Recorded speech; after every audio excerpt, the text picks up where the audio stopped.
সরকার কি চুরি পরে বসে থাকে? দল, আমি বলেছি আওয়ামী লীগ। আমি জীবনেও বলি নাই একটা পক্ষ, আমি বলেছি বিএনপি। আমি কোনোদিন বলি নাই একটা মত, আমি বলেছি জামাত। নাম নিতে অসুবিধা কেন? এত লজ্জা কিসে? নতুন বউ আর জামাই ভাসুর, আরে সরি জামাত ভাসুর। আমাদের গ্রামে একটা কথা আছে, ইতা সকলে বুঝে, ইতা আমরা বুঝি। তার মানে দিন শেষে আসলে জামাত বিএনপি একই পক্ষ। আপনার কি মনে হয়? আপনি তো সাংবাদিকতা করছেন দীর্ঘ সময়।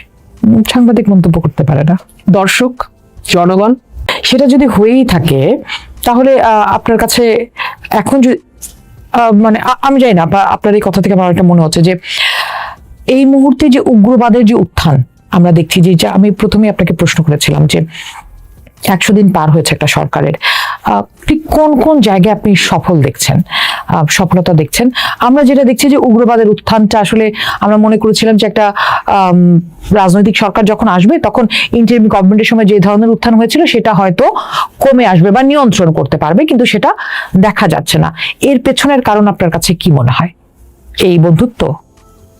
এর পেছনের কারণ হচ্ছে বিএনপি। আচ্ছা, আমি আগে পজিটিভ কিছু বলি যে আমি 100 দিনের মধ্যে সরকারের কোন উদ্যোগগুলোকে আমার পজিটিভ মনে হয়েছে। সরকার এই যে ফ্যামিলি কার্ডের কথা বলছে, কৃষক কার্ডের কথা বলছে, ফ্যামিলি ট্রি কার্ডের কথা বলছে, এগুলো ইন্ডিকেট করে যে সরকার সোশ্যাল সেফটি নেটটা বাড়াতে চাইছে। সরকার প্রান্তিক মানুষের কথা অ্যাটলিস্ট মানে তার মাথায় আছে, বা সে তাদের জন্য কিছু করার চিন্তা করছে। That is a good sign. আমি এই একটা দিককে আমার কাছে পজিটিভ মনে হয়েছে। এর বাইরে আপনি যদি বলেন মোটা দাগে 300 দিন খুব বেশি দিন নয়, আবার একেবারে অল্প সময়ও নয়, বিকজ এই সরকারটা নানান রকম মানে দুর্যোগ বাংলাদেশের উপর দিয়ে যাবার পরে সরকারটি এসছে। তো এই সরকারের হানিমুন পিরিয়ড বলে কোনো সময় আছে বলে আমি মনে করি না, থাকা উচিত না। অনেকগুলো জায়গায়, তার মধ্যে দুটো মেইন জায়গা হচ্ছে অর্থনীতি এবং আইন শৃঙ্খলা। এই দুটো জায়গা আমার কাছে মনে হচ্ছে একটা সরকারের 50% টাইম, এনার্জি, এফর্ট ডিমান্ড করে, আর বাকি 50% অন্যান্য মন্ত্রণালয়, বাকি সব মন্ত্রণালয়। কিন্তু অর্থ মন্ত্রণালয় এবং স্বরাষ্ট্র, এই দুটো মন্ত্রণালয় কিন্তু 100% মানে 50% টোটাল টাইমের, টোটাল এফর্টের, টোটাল সবকিছুর 50% দাবি করে। বাংলাদেশ একেবারে একটা ভঙ্গুর অর্থনীতির উপর দাঁড়ায় আছে। আমাদের একদিকে বিনিয়োগ আসছে না, দেশের ভেতরে বিনিয়োগ হচ্ছে না, ফরেন ডিরেক্ট ইনভেস্টমেন্ট বলেন বা লোকাল ইনভেস্টমেন্ট বলেন বন্ধ নাই। অটোমেটিক্যালি আমাদের কি হবে? আমাদের কর্মসংস্থান তৈরি হবে না, বেকার বাড়তে থাকবে, এবং সেটা হচ্ছে। কর্মসংস্থানহীন মানুষের সংখ্যা বাড়ছে, দারিদ্র্য সীমার নিচে চলে যাওয়া মানুষের সংখ্যা বাড়ছে, বৈষম্য ভয়াবহ রকমের। 10%-এর হাতে জিডিপির 30%, আর একেবারে নিচের 10%-এর হাতে 0.5%। সো এইরকম ডেসপ্যারিটি, এইরকম ভয়ানক বৈষম্য সচরাচর দেখা যায় না, এবং এই বৈষম্য সমাজে অস্থিরতা তৈরি করে। ইকোনমির সাথে কিন্তু ল অ্যান্ড অর্ডার কানেক্টেড। বেকারত্ব যখন বাড়ে, বৈষম্য যখন বাড়ে, অটোমেটিক্যালি সেটা ল অ্যান্ড অর্ডারকে এফেক্ট করবে। সো এই যে ভয়াবহ অবস্থা, রপ্তানি আয় সেভাবে বাড়ে নাই, আমদানি টাকা পাচার বাজে অবস্থা। সো এই সব কিছু মিলায় অবস্থা ভালো না। সো এইরকম জায়গায় মূল্যস্ফীতি আজকে 3.5 বছর ধরে অনেক উপরে, 9-এর কাছে, 9 পয়েন্ট সামথিং বোধহয় এখন। সো ভালো খবর নাই অর্থনীতিতে। অর্থনীতিতে ভালো খবর না থাকলে অটোমেটিক্যালি আনরেস্ট একটা তৈরি হয় সমাজে, অস্থিরতা তৈরি হয়, এবং সেটার একটা সুস্পষ্ট চিত্র আমরা দেখতে পাচ্ছি এখন। মানুষের মধ্যে ক্ষোভ, জিঘাংসা এবং এত ডেসপারেট অবস্থা মানুষের, এরকম কিন্তু আগে কখনো দেখি নাই। আপনি দেখেনি 1 মাসে 118, 120, 125 এক এক জায়গায় এক এক পরিসংখ্যান আসতেছে, শিশু ধর্ষণের শিকার হচ্ছে, এবং বেশিরভাগ ক্ষেত্রে বাচ্চাটাকে খুন করা হচ্ছে, মেরে ফেলা হচ্ছে। এর মধ্যে আবার আরেক মহল দাবি তুলছে শরিয়া আইন আনতে হবে। আমি এখানে একটু আসি। এই যে ধরেন এটা কি শুধুমাত্রই আপনি অস্থিরতা বাড়ছে, মানুষের মধ্যে আসলে এক ধরনের জিঘাংসা বাড়ছে সেটাকে দায়ী করবেন? মানে এই ধরনের ধর্ষণ, হত্যা, নারীর উপর সহিংসতা, সেটার পেছনে কি এই অস্থিরতাটা দায়ী, নাকি আর কোনো কারণ আছে আপনার কাছে মনে হয়? সমাজের এই অস্থিরতা তো একদিনে তৈরি হয় না, এটার পিছনে দীর্ঘদিনের নানান রকম বঞ্চনা, ক্ষুব্ধতা, বৈষম্য না পাওয়া, হ্যাভ আর হ্যাভ নটস এর মধ্যে আকাশ পাতাল পার্থক্য তৈরি হওয়া, আমাদের সমাজে এই যে দীর্ঘ সময় একটা বড় জনগোষ্ঠীকে দ্য আদার বা অপর করে রাখা, এবং এখন আবার সেই আদাররা পাওয়ার পরে তারা আবার আরেক পক্ষকে একেবারে এলিমিনেট করে দেওয়ার যেই চিন্তা, সবকিছু এখানে এফেক্ট করেছে। এবং আপনি যদি এটা নিয়ে কিন্তু একটা মানে রিসার্চ হতে পারে, একটা দীর্ঘ সময় নিয়ে এটা নিয়ে গবেষণা হতে পারে। আমি প্রথম আলোতে কয়েকদিন আগে পড়ছিলাম যে আমাদের রক্তে কিছু মেটেরিয়াল যখন দীর্ঘ সময় বেশি থাকে, লেড, সীসা, আর্সেনিক, আরো একটা ছিল ওখানে, আমি নামটা এই মুহূর্তে মনে পড়ছে না, কেমিক্যাল, যদি 20 বছর বা 25 বছর পর্যন্ত একটা রক্তে একটা মানব দেহে এগুলোর পরিমাণ বেশি থাকে, সো তার ব্রেইনের যে অংশটা আসলে ইনস্ট্যান্ট ভয়াবহ রিয়াকশন দিতে বাধা দেয় মানুষকে, বরং চিন্তা করে কাজ করতে উৎসাহী বা অনুপ্রাণিত করে, সেই অংশটা আস্তে আস্তে আর কাজ করে না। সো মানুষ হঠাৎ করে আবেগের বশবর্তী হয়। আবেগ বলতে সেটা সবসময় ভালো আবেগ না, মন্দ আবেগও আছে। ভয়াবহ একটা ঘটনা ঘটিয়ে ফেলে, ধর্ষণ করে ফেলে, খুন করে ফেলে, নৃশংসভাবে অত্যাচার করে একজন আরেকজনের উপরে, বাড়ি ভাঙে, আগুন দেয়, এরকম ভয়াবহ। আমাদের আলাপ অন্যদিকে চলে যাচ্ছে রুমিন ফারহানা, রাজনীতিবিদের চেয়ে আসলে সমাজবিজ্ঞানী জাতীয় আলাপ চলে যাচ্ছে। আমি একটু রাজনীতির জায়গায় আপনাকে ফেরত আনি। সেটা হচ্ছে যে আপনি শুরুতেই বলছিলেন যে জামাত আসলে শক্তভাবে বিরোধী দল হিসেবে দাঁড়াচ্ছে না। সেখানে একটা ঘটনা বলতে গিয়ে আপনি বললেন যে সম্প্রতি ব্রাহ্মণবাড়িয়াতে যে চলচ্চিত্র প্রদর্শনী বন্ধ করার যে ঘটনা ঘটলো, সেখানে বিরোধী দল তার ভূমিকা রাখলো না।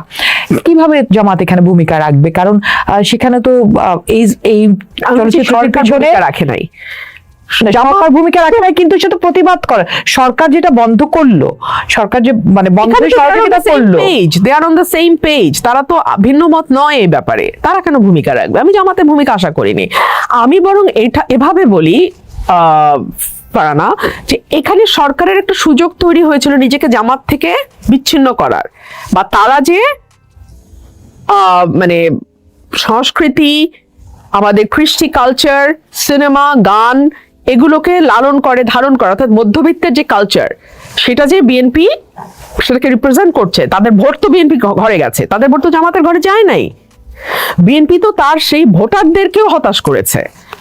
আপনি যদি আদর্শগত দিক বাদ দেন, আপনি যদি কেবলমাত্র পলিটিক্যাল পার্টির ভোটের হিসাবের দিকে তাকান, এটাও তো বিএনপির একটা ভুল, যে বিএনপি একটা ভুল বার্তা দিয়েছে তার ভোটারদেরকে। কারণ বিএনপিকে এবার আমি জানি অনেক লিবারাল মানুষ ভোট দিয়েছে। আমি যদি এটাকে নিউ এজের কবির ভাইয়ের মতন বলি, নাকে রুমাল চাপা দিয়ে বিএনপিকে ভোট দিয়েছে, কিন্তু দিয়েছে তো, সেই মানুষগুলো তো হতাশ হয়েছে বিএনপির পারফরমেন্সে। এখানে তো বিএনপি নিজেকে আলাদা করতে পারতো জামাত থেকে। 21শে ফেব্রুয়ারি আমার উপর হামলা হয়েছে, স্মার্ট গভর্নমেন্ট হলে দেন ব্যবস্থা নিত লোকাল বিএনপির বিরুদ্ধে। কোথায় কোথায় আপনার কাছে মনে হয় যে তারা ফেল করছে? কোন জায়গায় পাস করছে আপনি বললে আমি ফেলটা আমার পক্ষে ইজিয়ার হতো। বিএনপি মব বন্ধ করতে পারে নাই, বিএনপি উগ্রপন্থার উত্থান বন্ধ করতে পারছে না, বরং বিএনপি সারেন্ডার করছে। বিএনপি নিজেকে লিবারাল ফোর্সের প্রতিনিধিত্ব করে এই ইমেজ তৈরি করতে পারে নাই 3.5 মাসে।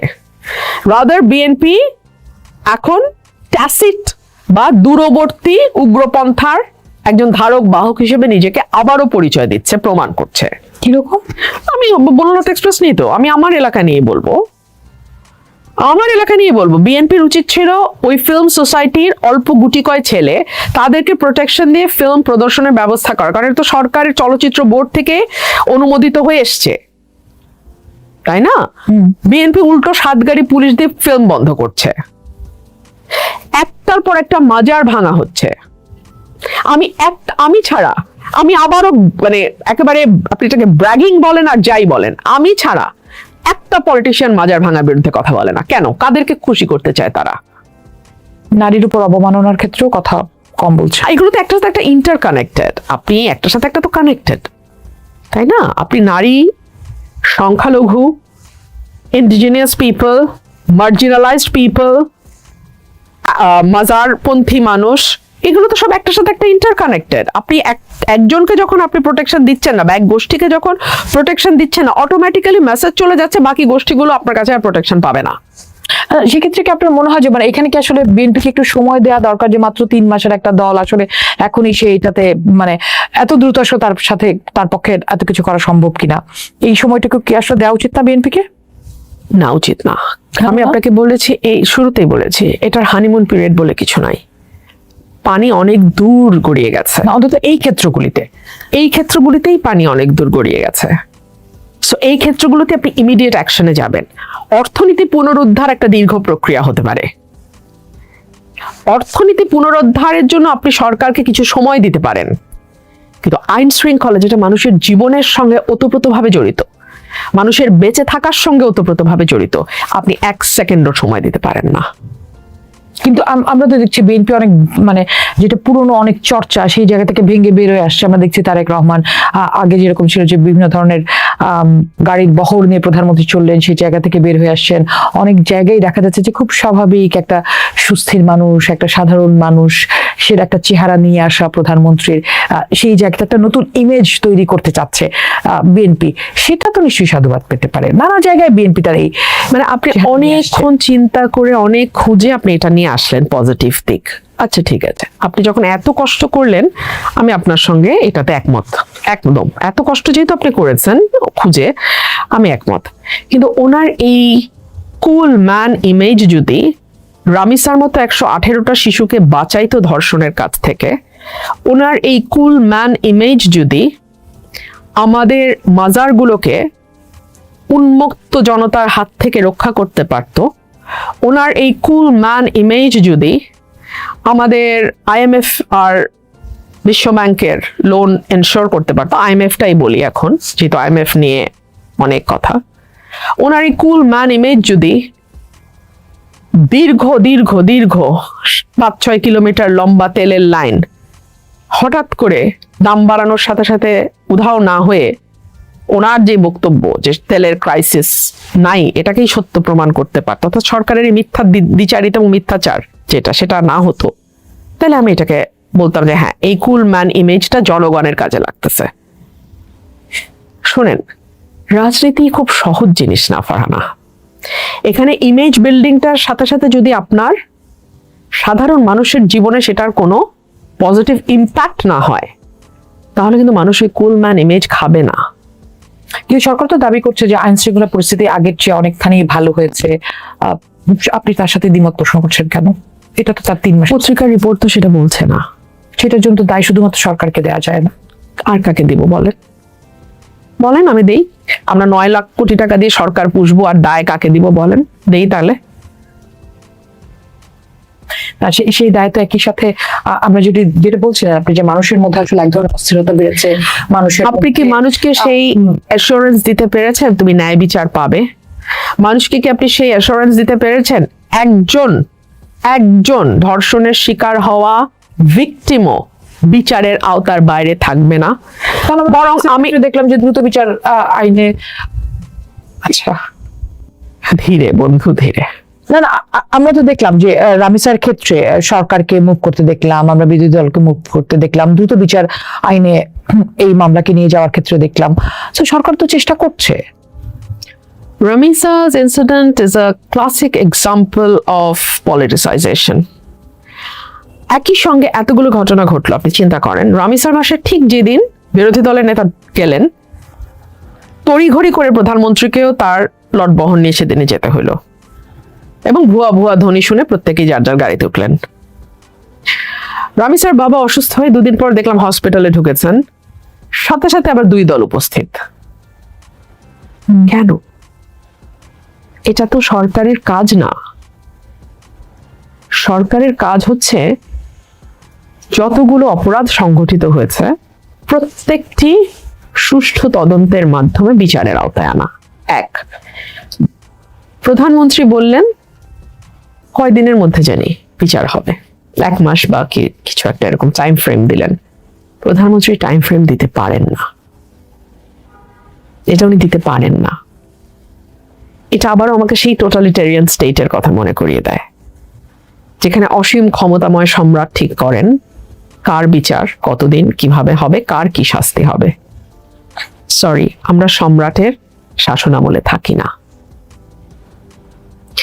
সো আপনি এগুলো দিয়ে হয়তো জেস্টার দেখাবেন, গুড জেস্টার দেখাবেন, জেন্টলম্যান ইমেজ শো করবেন, এইভাবে আসলে আমাদের ক্ষতবিক্ষত দেশ এভাবে চলবে না। বিরাতে যে জেন্টলম্যান ইমেজটা সেলিব্রেটেড হয়, অ্যাপ্লাউডেড হয়, সেটা বাংলাদেশে হবে না।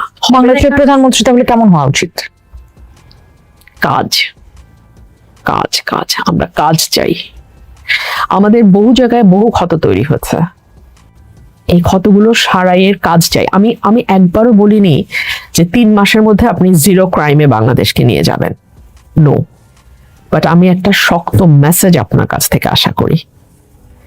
আমি আপনার স্বরাষ্ট্রমন্ত্রীকে যত ব্যস্ত দেখি সংবিধানের ধারা উপধারায় পাণ্ডিত্য জাহির করতে, তত ব্যস্ত দেখি না আইন শৃঙ্খলা ঠিক করতে। এটা আমাকে আহত করে। আন্ডারস্ট্যান্ড? এবার একটু ভিন্ন প্রসঙ্গে আসি, মানে আপনার আলাপে, সেটা হচ্ছে যে সম্প্রতি আমরা দেখলাম যে একটা বনলতা এক্সপ্রেস আপনার ব্রাহ্মণবাড়িয়ায় যখন দেখানো বন্ধ করে দেওয়া হলো, আপনি সেখানে প্রতিবাদ করলেন। প্রতিবাদের ফলস্বরূপ আমরা দেখলাম আরেকটা পক্ষ আপনার বিরুদ্ধে প্রতিবাদ করা শুরু করলো, আপনার বিরুদ্ধে মানববন্ধন করা শুরু করলো, বললো যে আপনি ধর্ম অবমাননা করছেন। ঠিক কি ধর্ম অবমাননা আপনি করেছিলেন, মানে পেছনের গল্পটা আসলে কি? এটা তো ওনারা বলবে, এই প্রশ্ন তো আমি ওনাদের কাছে রেখেছি। আপনার কাছে কি মনে হয় যে? কিছু মনে হয় না, কারণ আমি কোনো ধর্ম অবমাননা করিনি। আমি কোনো ধর্ম অবমাননা করিনি। আর তার চেয়ে বড় কথা, একজন মুসলমান হিসেবে আমি মনে প্রাণে বিশ্বাস করি আমার জবাব আমি একজনকেই দেব। জগতের কারো সেই এখতিয়ার নাই আমার জবাব তাকে দেওয়ার, মানে তাকে দিতে হবে, তার সে এখতিয়ারই নাই আমার জবাব। Why should I? আমার রব একজন, আমার জবাব আমি তাকে দেব। অবমাননা যদি হয়ে থাকে শাস্তি আমি পাবো, সেই শাস্তি আমাকে আমার রব দেবে। আর এর পেছনে কি আর কোনো রাজনীতি আছে বলে আপনার কাছে মনে হয়?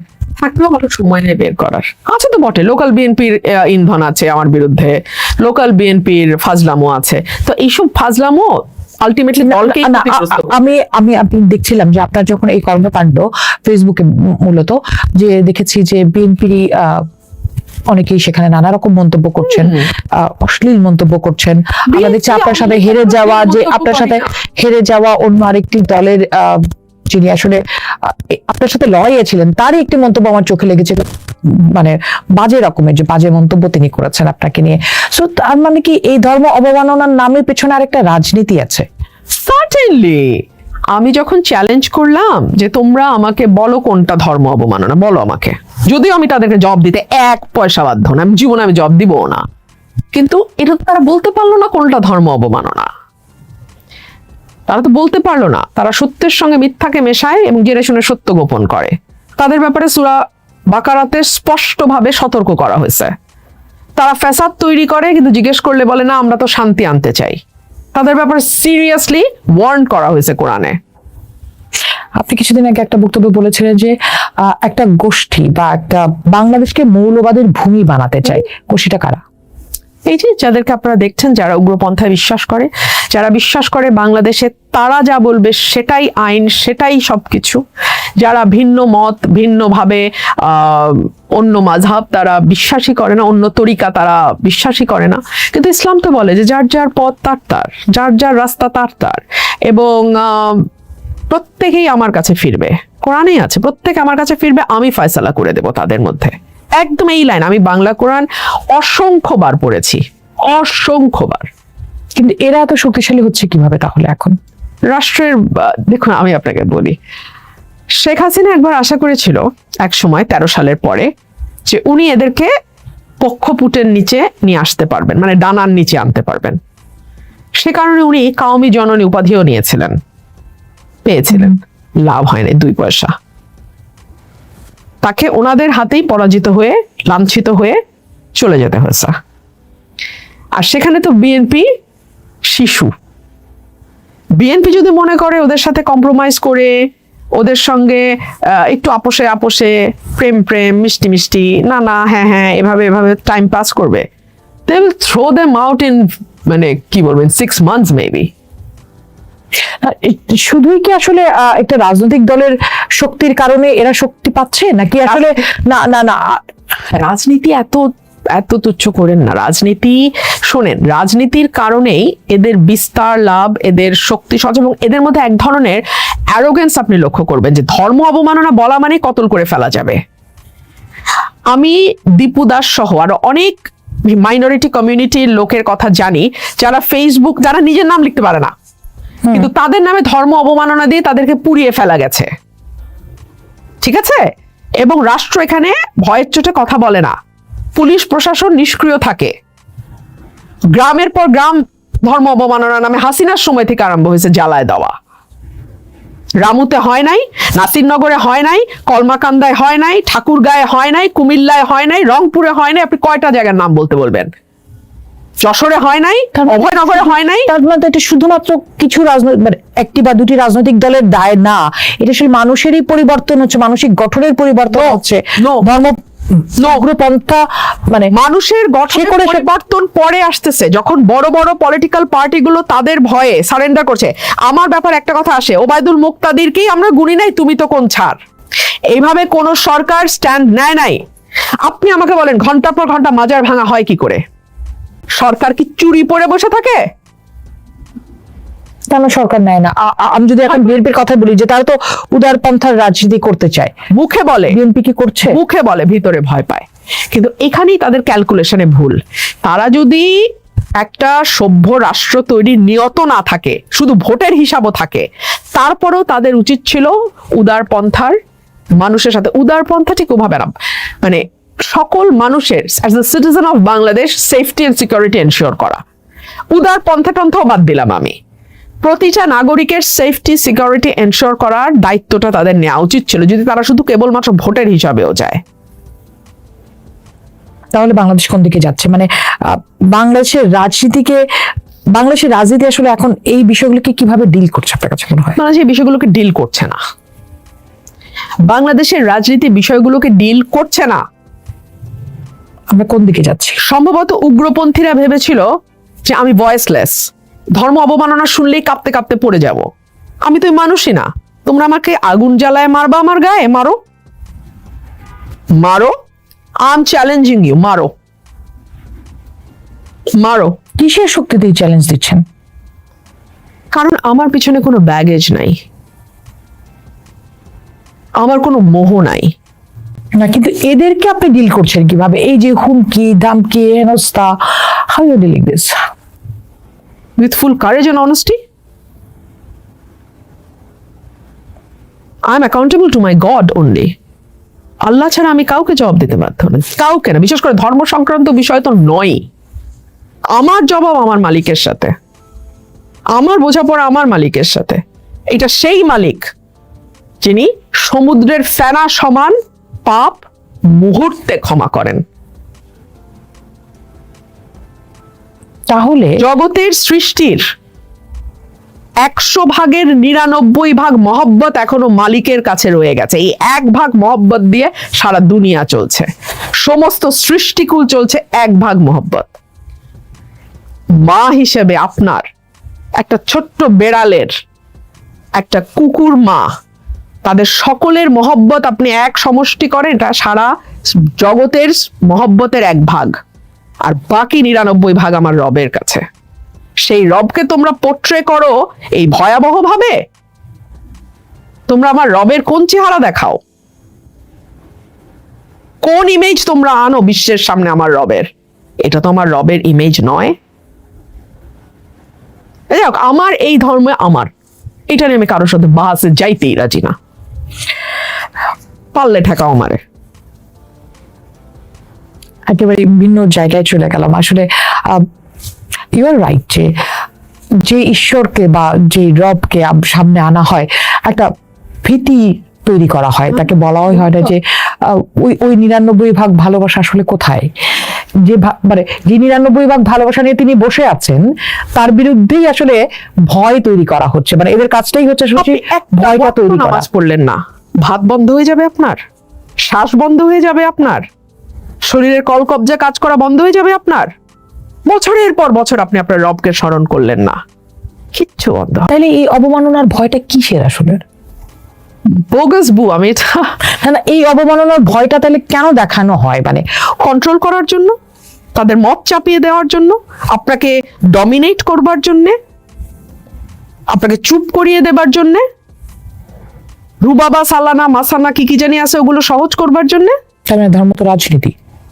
কেউ কোনোটা থেকে বিচ্ছিন্ন না, বটেই তো, যুগে যুগে ধর্ম দিয়ে তো শাসন করা হয়েছে মানুষকে। এসব ধর্মের নামে যা হচ্ছে এখন সেটা আসলে রাজনীতি। ও 100%, 100%।